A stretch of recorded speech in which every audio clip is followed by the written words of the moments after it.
everyone! Good morning po! Andito tayo ngayon sa sasakyan. Ipakita ko sa inyo ang lugar dito kung saan ako ngayon. Grabe, sobrang ganda.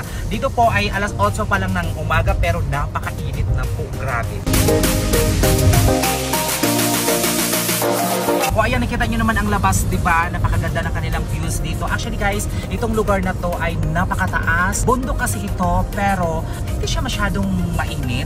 Parang Pilipinas lang din siya. Mararamdaman mo rin ang Pilipinas kapag andito ka dahil kakaiba itong lugar na to dahil nasa taas po tayo ng bundok. Not unlike po sa ibang lugar, napakainit. Dito po alas 8 pa lang ng umaga pero ramdam mo parang nasa Pilipinas ka lang.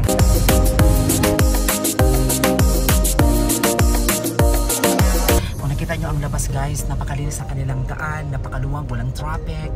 Ganyan po dito, not unlike po dyan sa Pilipinas talaga na umagang-umaga ay talagang mabubuisit ka kapag pumunta ka sa trabaho. Dahil unang-una po ay maliliit ka sa iyong trabaho, dito po hindi dahil napakaluwag ng kanilang daanan. Malaya kang kahit maglakad ka, kahit mag-jogging ka, etc. Oo, ganun po ang kanilang daanan dito. Pero may mga lugar din sila ditong mga traffic din.